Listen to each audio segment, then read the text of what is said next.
Greetings and welcome, everyone. It's AYCG Moviecast, episode 543. I'm one of your hosts, Jim Gass, joined by Mike Sneedy. What's up? Corey Feinstein. Yo. And Tony Korkanakis. Hello. Welcome, guys. Welcome, listeners and viewers, to 543 of the Moviecast. Before we get started, I always forget to do this when we first start the videos. If you're watching this on YouTube, please hit that subscribe and like button because that helps us out quite a bit. Now I can get into this stuff. So, guys, we had a lot of stuff going on in terms of we had our bonus round. Actually, it's coming out with Falcon and Winter Soldier. So if you guys have seen that show, check that bonus round out. It'll be up there on YouTube. It'll be on iTunes. I believe we actually still feed into Spotify. I think we're on too. So I think it feeds them all to that. So it should still be working. I got to double check that, but it should still be working. But Let us check know. that bonus round out. Yeah, check it out though. So guys, first let's kick this off with what we've been up to. Who else saw Mortal Kombat? I watched the first 38 minutes of it. Yeah, That's totally specific. I'm remembering that because that's where I'm going to pick up if I go back to it, if it doesn't say what I was doing. I'm going to try to keep this as spoiler-free as possible, as Mortal Kombat should be, but it doesn't really matter because it's Mortal Kombat. You've seen the trailer, right? Yeah, that pretty much fight through. Are there fatalities? There's fatalities, and they call them out. They say fatality quite a bit in this movie. Yeah, I did. So in just the first 38 minutes, I got the sense it's like, this isn't like much higher like quality than the 95 one. I will say like the acting is similarly bad. Yes. In the first 30 minutes of this movie, for some reason, Mike, I watched it like you. I watched like the first 30 minutes and I stopped, and then I continued it a little bit, and then I continued it more later on. Yeah, the last thing I watched was when never mind. I'm not gonna say something specific. I went to Matt's house to help him with his porch, and I'm in the backyard. I'm like, Matt, you should check out Mortal Kombat. It's really good so far. Like, it's like really cool visuals. It's a popcorn flick. It absolutely is. I was enjoying it at that point. And not saying I didn't hate. I'm not going to say I hated this movie. It's better than MK2, but that was a train wreck. I would put it almost on the same level as MK1, the 95 movie. Which is not bad because I think I enjoyed that quite a bit. It's just that this was a little bit over the top. It was a little bit over the top, but not enough to where it makes it good. You know what I mean? Like, good cheese. Well, the thing to me is. Tony, you know what I'm talking about, Tony. Like, No. I know. The way you said it just made me go to like cheese. Why are we talking about cheese? I'm like, Parmesan? Yeah. What's a bad The thing cheese? is, like blue. I think this one is. It seems like it's trying to take itself more seriously, but it can't be. It can't. It can't be.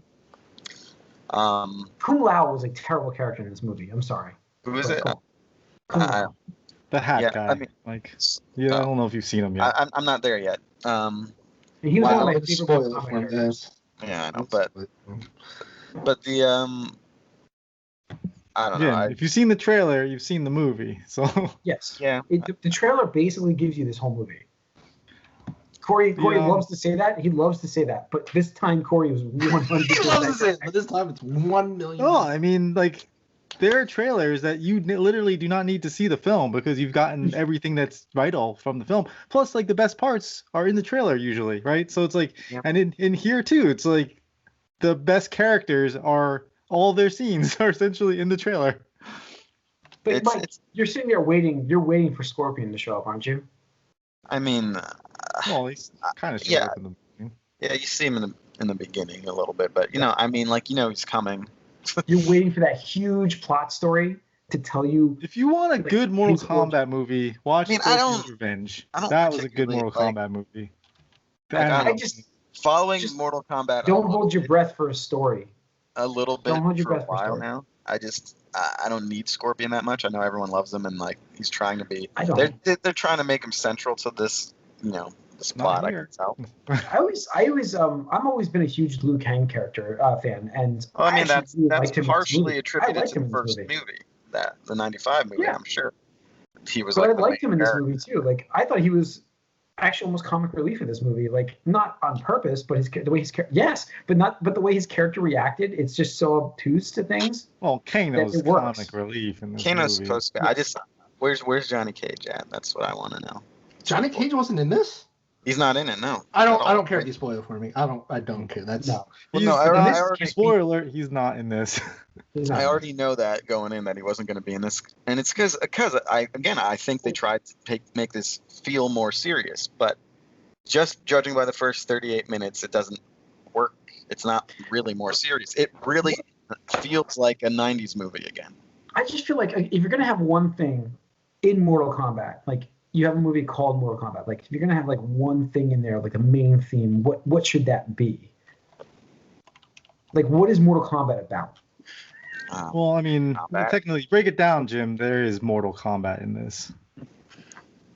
I mean, you break it down. If you want to be that dumb, then let's get real. Okay. But the biggest issue I have with this movie, and this movie is just fine. It's not terrible. It's not Annihilation, Mortal Kombat bad. It's just fine. It's not worth your time, though, either. But at the same time, it's just fine. I just think that sounds bad. If you're saying it's not worth your time, that sounds bad. It's just like you want to go in and watch a Mortal Kombat movie for me, I want to go in and watch it for the fight sequences. It's a fighting game. I want to see some badass battles, some awesome fight scenes. And I'm getting better fight scenes on television than I am in a Mortal Kombat movie with with not even actors, with martial artists that have so much more capability of performing these things. Like they got actual martial artists to be in this movie, and they can't make them. I thought early on good fight sequences together. Early on, it was fun. That HBO show I told you to watch was way better than this fight sequences. And Sub-Zero's in that show, and he's better than that. Yes. Go on, Mike. What were we saying? Well, I thought I was like, I was glad they didn't. Seemed more practical than not early on, and I was just happy about that. The fight scenes, but a lot of it has to do with. I want to see like the powers of the characters as well too, which they've been doing okay with in the first 38 minutes or so. So I'm not terribly upset with the way it's been portrayed so far. In my opinion, this movie the direction was terrible in this film. Like the direction was the absolute worst thing about it, in my opinion. It was bad. I think like imagery, like scenery wise, I think you got that nailed though. I just don't feel like you had the. You didn't get the best out of your actors. There's no question. I mean, I watching sequences, you're like, this is the best shot you got. This is the best performance you got. This is okay. Like this is literally the best you could do. Like, you know what I do feel, and maybe this is coming off the last thing I watched on HBO Max was Justice League Snyder Cut, but this seems super rushed. Like the cuts and how abrupt, like you like change location. Just wait till you start Mortal Kombat. Yeah, and it seemed like rushed. The Outworld setting, like I played like the Conquest mode in Deception, so I kind of like the idea of the realms in the Mortal Kombat universe, but it seems just like a very lazy sort of take on this. It's like just a purple desert, like that's it. They're just standing in a purple desert. There is one thing we probably should move on from this because it's not worth it. But I do want to point out one thing. Cabal is in this movie, and he hates a certain character. And then he asks that character to help him join this group. It's like, what the fuck? He hates him. He says he hates him. It's like, I'm in this guy's the reason I'm in this thing. And then it's like, oh yeah, let's join forces. Dude, you're my bro now. All right, cool. And before we move on, Shang Tsung is the worst person in this movie I've ever seen. He's just not in a good way either. Let me give you Shang Tsung's part. Corey, what do you think about this? Tony, what do you think about this? Mike, his job in this movie is to identify your fighters so people know what they're watching on screen. He will call them by name every single time you see them, so you know who they are every time they go to fight. Wasn't he supposedly the announcer in the Mortal Kombat games? Maybe. Isn't he the one who says finish him? Oh, I guess so. Oh, don't worry. He says a lot of stuff. Actor. I know it's not him, but yeah. He's not that good, but yeah. However, Mortal Kombat, just tying this in real quick, becomes the highest grossing R-rated movie at the pandemic box office. Okay. The pandemic box office. Wow. Qualifiers. Let's do this. Sure. Yeah, we're doing it. We're doing it for the whole year.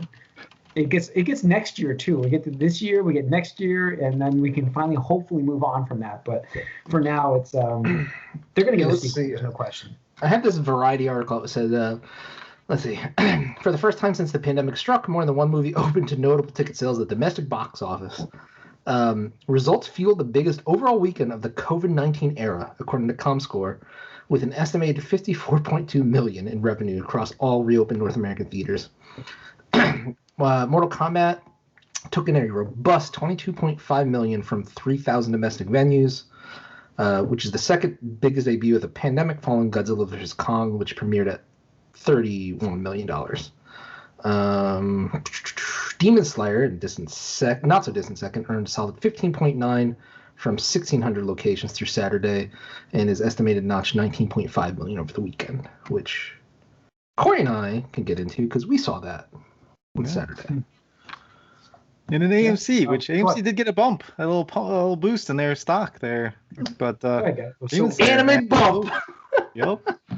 You guys check this out, huh? Go into a theater. It's cool that they, like you were telling me, Tony, like when you go and buy the ticket, like it blocks out the seats around you. So that's right. So the way it works is if you block, like, just think of like a 3x3 grid. If you block the center grid, it blocks out everything else around you, like the ones in front, to your left and right, and behind you. So unless you're sitting next to someone else. Right. And that's unless you buy like groups, because they're like, well, you and your significant other or your friend or whatever going, like, you guys can sit next to each other because we're assuming that you guys can be in a bubble. Right. So when we went, there was a group of like 4 people in a row, and then all the ones in front of all 4 of them and all 4 behind of them and to the left and right are all blocked up, stuff like that. And it was like pretty crowded for what I thought a pandemic box office theater would be. Like it was I'd say it probably sold most of their tickets that they could sell for this movie. For the showing we went to. Yeah. So, wow. And so it was Demon Slayer, and how was it? It's pretty good. And Corey, now we're talking about a direct sequel to the first season. Did you finish that, Jim? Did not finish it, so I should finish it so I can watch this movie, because I love when they tie in that stuff. Yeah, and this is something really cool, because most, like 99.9% of it, I can't even think of another anime movie that actually is relevant off the top of my head. But the way this movie works is where the first season ends, this movie comes into play. Like it follows directly after that. Like you're actually rewinding just like a smidge too, like from when the season ended. Right, like the last 5 minutes of the last episode. Right. Yeah, I think the last episode they get on the train, and then this one they're getting on the train. It's like, all right, let's do this. And then right after this movie is when season 2 will pick up. So it's actually required if you're following the series. And some people might be like, well, that's kind of dumb. Why would I pay to see a movie? But the thing is, like, most anime movies are kind of trash filler. It's like cool, you get nice animation, but like none of the stories matter. None of the extra new characters matter, because it's like, well, they're never going to fucking come up in the series again, because the mangaka didn't write it, to adapt to those characters. Because he or she didn't make them and stuff like that.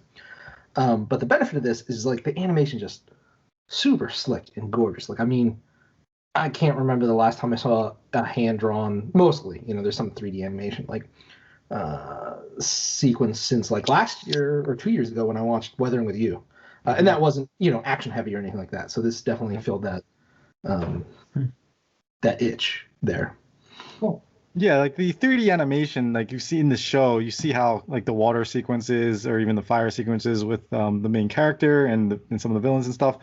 You see that here, and it's on a big screen, and it's just gorgeous. But I will say some of the 3D animation for the demon, I wasn't a big fan of. It was just generic, like blobby type thing. Yeah. So it was just like, eh. But no, I mean, this like. It was really, really good, but I will say at the beginning, the first half of the movie, it's a little disappointing based off of where I was like, all right, let's go. This is a movie, but then the second half, it's 2 hours. It's 2 hours too. Yeah. But I agree with Corey. Like the last half to a third totally makes up for it and makes it like almost must-have status for me. Like to the point where like I'm even telling some of my friends who didn't finish the series or didn't even watch the series, I'm like, you might be able to watch this and still really enjoy a lot of it, at least just on the surface level, and like you just assume stuff. But if you've seen the series, it's definitely absolutely a must watch and stuff. Yeah, I would. I think you should watch.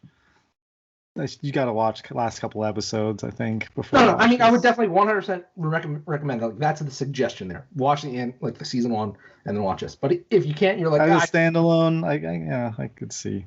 It's still enjoyable. Yeah. But yeah, like you're saying, the best part about it is it's like there's some significant ramifications that happen, like that will be like going into the next season. That this was like we said, direct sequel, follows the canon. Everything that happens here follows the storyline. That's if you read the manga, I guess you'll know what happens, I suppose. But yeah, everything about it is great. And I mean, there are moments that I teared up. I was like, oh. And I was like, I'm all right. And then something happens, like, oh, fuck, got me. It's like, damn it, okay. But yeah, the thing I would tell you, like, is I felt the same way because I think like Japan, we talked about it, it's the #1 highest grossing animation ever, even above like Frozen, Spirit Away, stuff like that. Yep. And the whole time I'm like, Harry Potter. Yeah, Harry Potter. Like I'm just like, this is good, but like, is it that good? Like that's crazy. And then the last half was like, okay, I could see that. I could see why people want to see this like 2 and 3 and 4 times and stuff like that. Wow. And so yeah, it's just awesome. And I hope other anime companies learn from that and be like, hey, maybe we should plan for these fucking movies to come out. Because like I'm just thinking like Attack on Titan, the gap between like season 1 and season 2 of the anime was so fucking long that I think it lost a lot of its hype. Where if they had supplemented that with like an anime movie at the halfway mark or something like that, like a real tie-in though, like a real tie-in movie. Actually, that's the problem. Like we get anime movies, but yeah, they don't tie in usually that's what I'm saying, story that well. Yeah, like take the first half of season 2 and put it as a movie or something like that. Or right. Yeah, like what is that? Dragon Ball Z, the Broly. Dragon Ball, like famous for this. Yeah, famous for that. Yeah, great movies. I'm sure. Just like we're not progressing what we've gone through, and this definitely does that. Well, even like the Kenshin movie and like all the OVAs and stuff that came out, like they don't really not the OVAs, but the actual movies. OVA is the direct prequel. Not the OVAs. I said that, not the OVAs, but like the movies that come out, like they're kind of a standalone entity. No, that's the thing. So, is most of them are because like you're doing them because either you're waiting for the manga so you can like continue, or you're just trying to cash in on the popularity of something that's already finished. So it's like it just doesn't, it wasn't ever really supposed to be there. Like My Hero Academia, I think their movie didn't have anything to do with the story. Nope, didn't. Nothing at all. Zero. And I still like those, but it is like they're fine. Like you get to know the characters. Like one of the movies even ended with like the one possible thing that was like significant that was like, wow, if they actually carried this into the anime or the story, like the canon story, that would be interesting. It's like, oh, what happened? I forget like the last 10 minutes or like the last day. It's like, get the fuck out of here. Like, get the fuck out of here. That amnesia bullshit. Get the fuck out. Anyway, it was good. I liked it. I would suggest. Cool. And you saw it in the theaters. Return to the theaters. Return to theaters. Yeah. There were so many previews too, by the way. There were like 30 minutes. That was normal, Tony. That's normal. I told you. I'm not used. I was like, what the hell? This is so long. Yeah. And there's like, one. They had to advertise for every single film that's coming back. Every single movie. Every movie. I would like to go on record since I believe we're all vaccinated. Mike, you're vaccinated, right? Yep. Yeah. So let's do Fast 9. Yeah, I'm going. Isn't it like June? Fast 9. Right? I'm all in on Fast 9. Fast 9, June 25th. June 25th, right? Yeah. Let's see if we can get there. I think that'll work. My return to the theaters won't be until that, I don't think, at that point.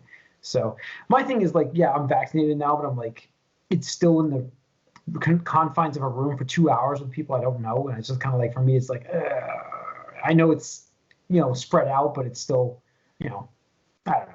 I'd like to let the cases come down further first, and then feel safer. So, which I think will happen this summer. So, all right. Let's see. That's anything else. Corey, have you watched anything else? Or? Yeah, I've been watching another anime. One of my coworkers recommended. I was asking Tony if he watched it because he recommended it to me. He said like, no, don't just go in blind. Don't like watch anything or anything like that. And it's called ReZero. And I was expecting something completely different than what I've been getting. And like, I don't know. I don't think it's necessarily a spoiler or anything, but it's like about someone who can like go back in time, essentially. And so the thing that bothers me is it has that trope of the main character being like a little bit of a wuss and whining. And like I hate that when like, oh, I'm such a pansy, like oh my life sucks. Like I hate that stuff in main characters in anime. Shinji effect. Yeah, and I like I was saying, we talked about this. Like I got it there, and that's it. I don't need any more. But this has been okay. Where I'll see how it goes. So, but yeah, other than that, that's pretty much it. Cool. Tony, anything else? Because of Demon Slayer, I was in an anime mood. So I watched the second half of Jujutsu Kaisen because I kind of let that be after, it's hard for me to watch. How's it end? How's that? Is it a good second half? Yeah, I would. Again, another series I would recommend. Watch Demon Slayer. Like 4 you got that movie to look forward. Yeah. 4 to 5 episodes of that? 4 or 5 episodes I've gone through of that so far. Like that and Demon Slayer, both of them about the same distance for me. So I'm like, I gotta pick them both up again, but I would say I just wasn't hooked on that. Jujutsu takes a little while because in my opinion, like the main character isn't really that gripping, I guess, in terms of like, I want to like this character and stuff like that. But he does grow on you, and he actually does go through a little bit of significant development. But the other characters are supporting that show so well in terms of like, there's like, if you're just in it for fight sequence, you have to see this other character fight, and it's just so like you're like, oh shit, like okay, that's super cool. And then other characters start to get to that point, and you're just like, okay, like I totally see this. So, I would say watch Demon Slayer first because you have the movie to look forward to, and season 2 of that is coming out at the end of this year, so you can jump into that. Cool. All right, Mike, what have you been watching? I mean, between the 38 minutes of Mortal Kombat and Falcon and Winter Soldier finale, I'm surprised I've watched that much. So that's it. Oh, that's really it. I mean, I don't think I've watched anything else myself because I didn't really watch Invincible because I've gotten to the point where I'm like, well, I'm caught up on it. I'm one episode behind now. I'm like, I don't want to wait a week between episodes in the show. Like, I'd rather just let it queue up. That's where I'm at right now. So I'm going to wait for it to queue up more. And then... Oh, Amazon's the whole, like, one per week, right? Yeah. I just, it's... Yeah, whatever. And same thing, Corey, with, like, Mighty Ducks. I'm like, I'm going to probably watch the rest of that show, but I don't need to watch it week to week. Like, it's not like a must-watch, must-see TV kind of thing. So... that's where I'm at right now. I actually watched the Nevers again, the third episode. And it's kind of started to. It's gotten worse every episode, unfortunately. Okay. It's such a great premise. I'm just like, I gotta watch this. No, I thought the beginning of the first episode, I was like, this is really cool, and I was like, I wonder where they're going. And then it's just like, it's getting worse. Dollhouse all over again. So hopefully it picks up again. We'll see. It's just like his shows, not all of his shows, but seriously, Dollhouse had a great start and it just tapered off. Considered one of the worst ones. But well, yeah, I mean, it started off fine and then it just turned into shit. All right, let's get into some news here. What do we got? We got a couple things going on. Let me get them open here. It's closed. That's closed. It's not open. Oh. My gosh. Okay. Let's see. Witcher and Cobra Kai, which this is shocking, Cobra Kai, are returning this year, 2021. I really expected Cobra Kai to be like early next year because it came out this year. It was in January.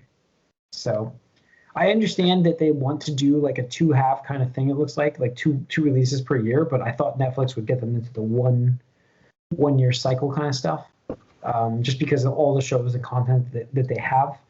Granted, this is a different year where we don't have that content that we would normally have. But we're about to get, the thing for me is like, we are about to get flooded with movies and shows that have been like wrapping because it's taken forever. And it's going to be like November video gaming and movies and TV. Remember, like every year, October, November is ridiculous for gaming. It is going to be like that for movies and TV shows soon. Like because of the queue-up thing. So many things that got delayed, not because they weren't ready, it's because they just didn't want to lose money on them. Yeah. So I mean that's it. So, I I don't know. We'll see. I'm definitely getting back to Netflix. Ted Lasso season 2 is filming right now too. I can't wait for that. You guys, that's a show you guys should check out without a doubt. Like, everybody's got like a free Apple TV Plus subscription waiting for them. I'm sure you do.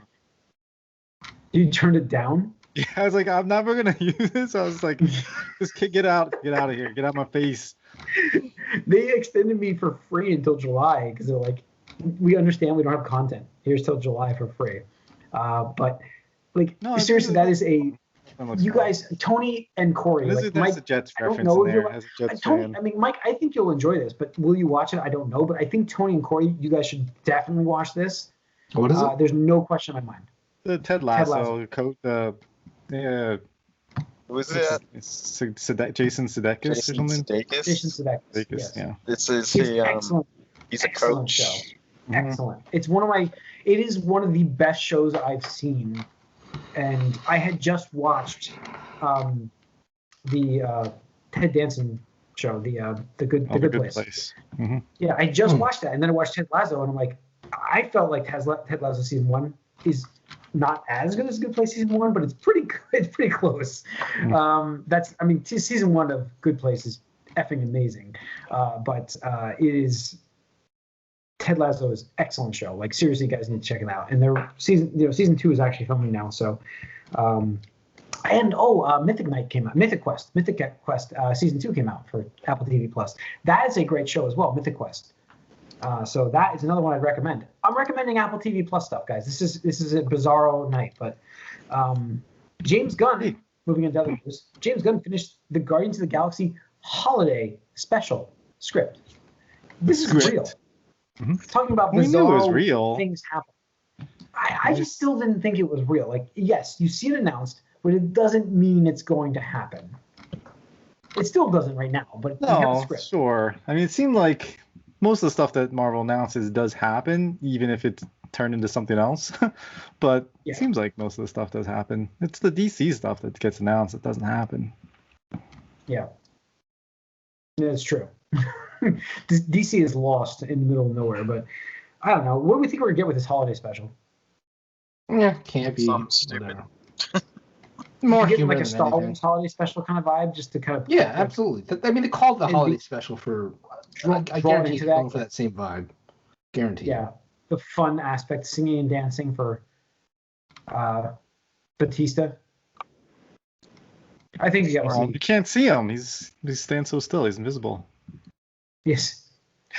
It could be fun. It could be fun, but it's just weird. It's a weird thing. But that's pretty much it. And they're filming it when they film the third one, so.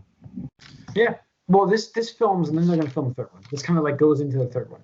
So. Well, no, they're doing it at the same time. They're going to film this first. I thought they're filming this first. They're filming it first, and then they're going to move on to Guardians 3.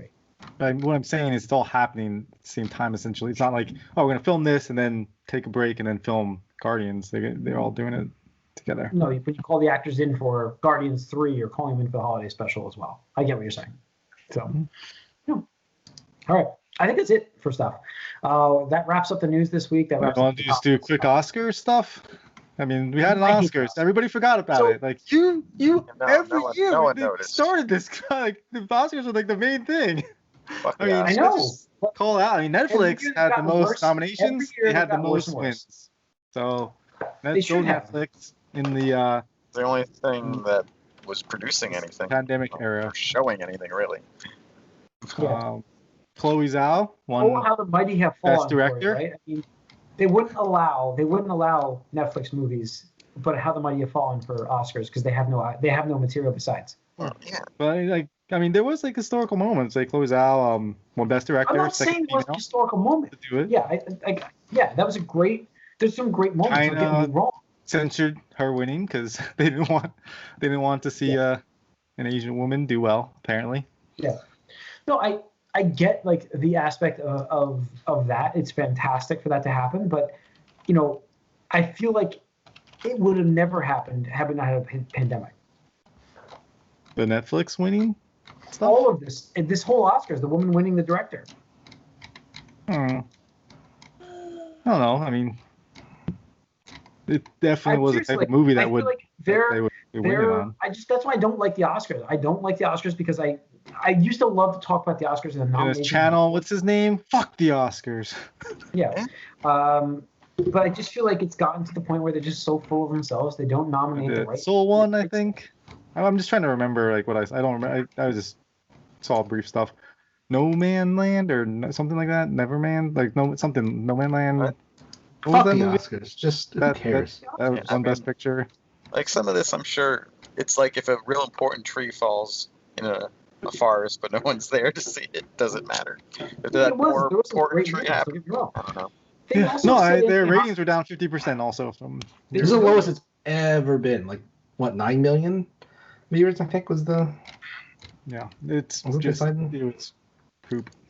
I mean, the thing is, I appreciate what the Oscars are doing because it does recognize, excellence in film, and there are moments that they're pretentious fucking assholes. But it's based on a niche. It's still based on a niche, Corey. Like it's not based on if a movie is successful, it cannot win. I mean, not necessarily. It didn't always used to be that way, but it has become more. Lord of the Rings did eventually win. The last 15 years. Titanic won. I mean. Yeah, I know. These we're talking about 20 years ago. Sure. But I mean, yeah, there's a lot of. Yeah, and they've tightened up so much since then. Even then, it was tough to win, and they still tightened up even further after you won. The Oscars have had an overreaction kind of too. But I mean, there's a lot of other award shows and stuff too. Sure. It's just the biggest. But yeah, they happened. It was a thing. It happened. It's done. So Ricky Gervais's grilling of the actors, like last year or 2 years ago last year he was hosting when he had a beer on the podium and everything, the best thing ever when I watched that. I mean, that just sums up the Oscars. So. All right, that's going to wrap up this episode of the Moviecast. Thanks for tuning in. You can write us allycangeek@gmail.com. Follow us on Twitter. Like us on Facebook. If you're watching this on YouTube, please hit that subscribe and like button. We appreciate it, guys. We will see you next week.